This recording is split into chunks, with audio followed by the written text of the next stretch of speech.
December 29th. Revelation chapter 11. The two witnesses. Then I was given a measuring stick, and I was told, "Go and measure the temple of God and the altar, and count the number of worshipers. But do not measure the outer courtyard, for it has been turned over to the nations. They will trample the holy city for 42 months, and I will give power to my two witnesses, and they will be clothed in burlap, and will prophesy during those 1,260 days. These two prophets are two these two prophets are the two olive trees and the two lampstands that stand before the Lord of all the earth. If anyone tries to harm them, fire flashes from their mouths and consumes their enemies. This is how anyone who tries to harm them must die. They have power to shut the sky so that no rain will fall for as long as they prophesy. And they have the power to turn the rivers and oceans into blood and to strike the earth with every kind of plague as often as they wish. When they complete their testimony, the beast that comes up out of the bottomless pit will declare war against them, and he will conquer them and kill them. And their bodies will lie in the main street of Jerusalem, the city that is figuratively called Sodom and Egypt, the city where the Lord was crucified. And for 3.5 days, all peoples, tribes, languages, and nations will stare at their bodies. No one will be allowed to bury them.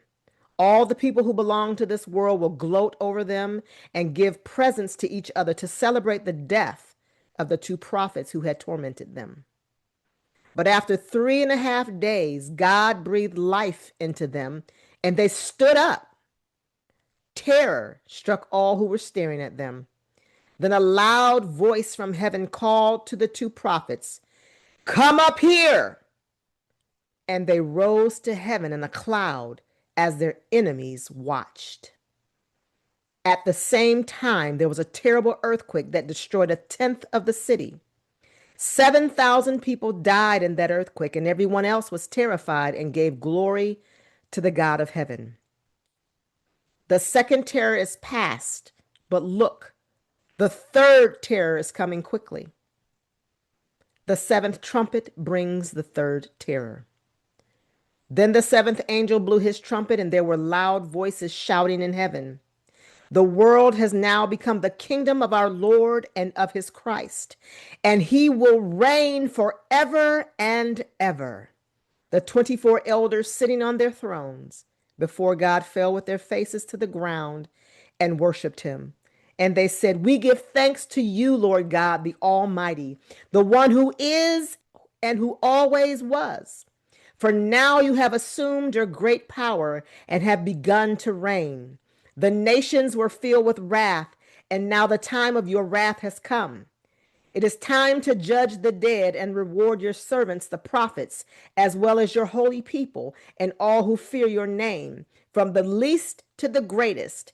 It is time to destroy all who have caused destruction on the earth." Then in heaven, the temple of God was opened, and the ark of his covenant could be seen inside the temple. Lightning flashed, thunder crashed and roared, and there was an earthquake and a terrible hailstorm. Revelation chapter 12. The woman and the dragon. Then I witnessed in heaven an event of great significance. I saw a woman clothed with the sun and the moon beneath her feet, and a crown of 12 stars on her head. She was pregnant, and she cried out because of her labor pains and the agony of giving birth. Then I witnessed in heaven another significant event. I saw a large red dragon with 7 heads and 10 horns, with 7 crowns on his head. His tail swept away 1/3 of the stars in the sky, and he threw them to the earth. He stood in front of the woman as she was about to give birth, ready to devour her baby as soon as it was born. She gave birth to a son who was to rule all nations with an iron rod, and her child was snatched away from the dragon and was caught up to God and to his throne. And the woman fled into the wilderness, where God had prepared a place to care for her for 1,260 days. Then there was war in heaven. Michael and his angels fought against the dragon and his angels, And the dragon lost the battle, and he and his angels were forced out of heaven. This great dragon, the ancient serpent called the devil or Satan, the one deceiving the whole world, was thrown down to the earth with all his angels. Then I heard a loud voice shouting across the heavens, "It has come at last, salvation and power, and the kingdom of our God, and the authority of his Christ. For the accuser of our brothers and sisters have been thrown down to the earth, the one who accuses them before our God day and night. And they have defeated him by the blood of the Lamb and by their testimony. And they did not love their lives so much that they were afraid to die. Therefore rejoice, O heavens, and you who live in the heavens, rejoice. But terror will come on the earth and the sea, for the devil has come down to you in great anger, knowing that he has little time." When the dragon realized that he had been thrown down to the earth, he pursued the woman who had given birth to the male child. But she was given two wings like those of a great eagle, so she could fly to the place prepared for her in the wilderness.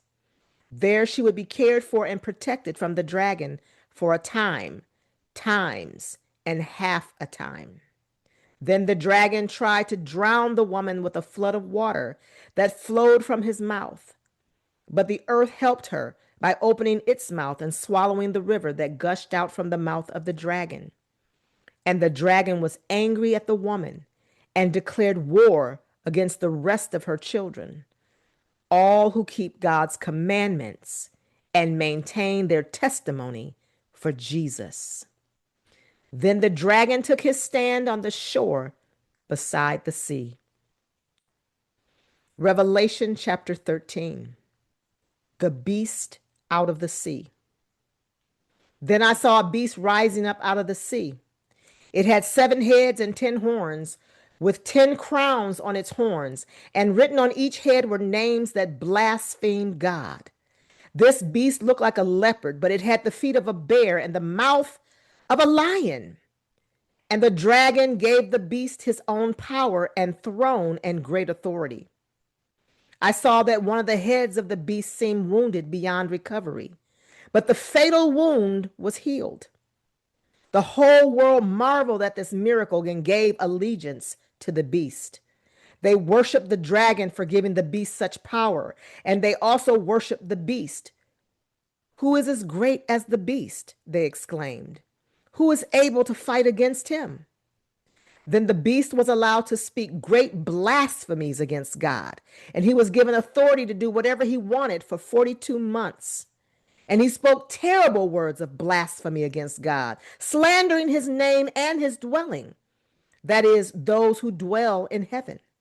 And the beast was allowed to wage war against God's holy people and to conquer them. And he was given authority to rule over every tribe and people and language and nation. And all the people who belong to this world worshiped the beast. They are the ones whose names were not written in the book of life that belongs to the Lamb who was slaughtered before the world was made. Anyone with ears to hear should listen and understand. Anyone who is destined for prison will be taken to prison. Anyone destined to die by the sword will die by the sword. This means that God's holy people must endure persecution patiently and remain faithful. The beast out of the earth. Then I saw another beast come up out of the earth. He had 2 horns like those of a lamb, but he spoke with the voice of a dragon. He exercised all the authority of the first beast, and he required all the earth and his people to worship the first beast, whose fatal wound had been healed. He did astounding miracles, even making fire flash down to earth from the sky while everyone was watching. And with all the miracles he was allowed to perform on behalf of the first beast, he deceived all the people who belonged to this world. He ordered the people to make a great statue of the first beast, who was fatally wounded and then came back to life. He was then permitted to give life to this statue so that it could speak. Then the statue of the beast commanded that anyone refusing to worship it must die. He required everyone, small and great, rich and poor, free and slave, to be given a mark on the right hand or on the forehead. And no one could buy or sell anything without that mark, which was either the name of the beast or the number representing his name. Wisdom is needed here. Let the one with understanding solve the meaning of the number of the beast, for it is the number of a man. His number is 666. Revelation chapter 14. The Lamb and the 144,000. Then I saw the Lamb standing on Mount Zion, and with him were 144,000 who had his name and his father's name written on their foreheads. And I heard a sound from heaven like the roar of mighty ocean waves or the rolling of loud thunder. It was like the sound of many harpists playing together. This great choir sang a wonderful new song in front of the throne of God and before the four living beings and the 24 elders. No one could learn this song except the 144,000 who had been redeemed from the earth. They have kept themselves as pure as virgins, following the Lamb wherever he goes. They have been purchased from among the people on the earth as a special offering to God and to the Lamb. They have told no lies. They are without blame. The three angels. And I saw another angel flying through the sky, carrying the eternal good news to proclaim to the people who belong to this world, to every nation, tribe, language, and people. Fear God, he shouted. Give glory to him. For the time has come when he will sit as judge. Worship him who made the heavens, the earth, the sea, and all the springs of water. Then another angel followed him through the sky, shouting, Babylon is fallen! That great city is fallen!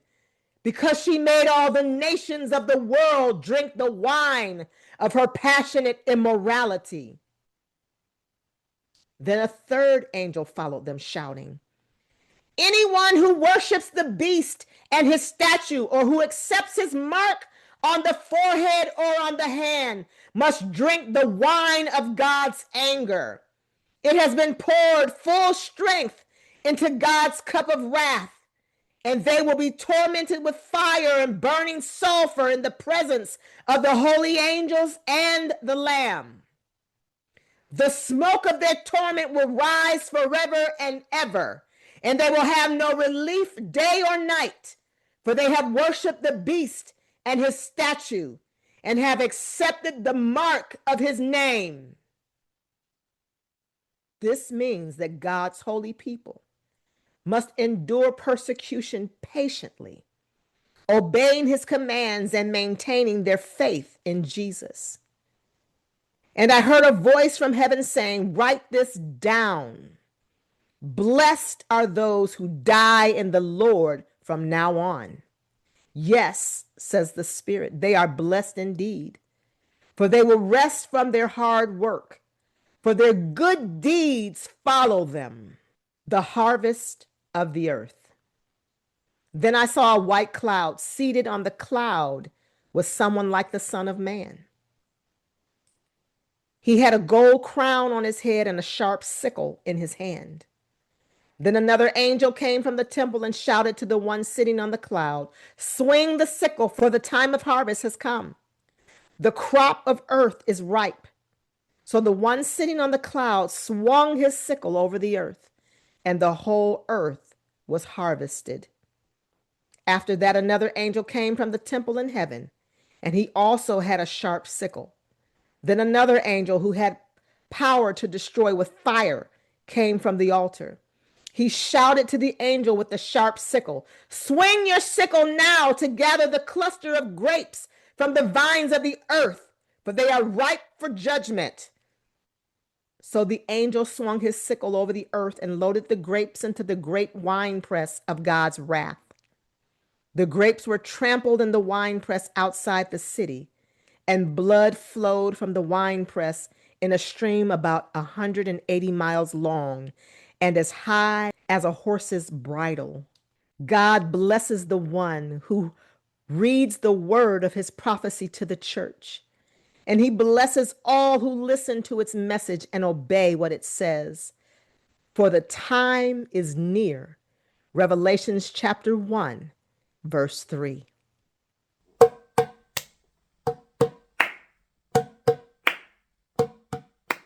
Dee dot dee dot dee dot dot dee dot dee dot dot. Dee dot dee dot dee dot dot dee dot dee dot dot. The reason the Son of God appeared was to destroy the devil's works. 1 John 3:8 dee dot dot. Hi, do you need prayer? If you do, give us a call. We would love to pray for you. You can call us at 918-928-6010. And you can also reach out to us via email through our contact us on our website, forgiveninc.com. That's the number 4, the word given, Given, Inc, INC.com. God bless you.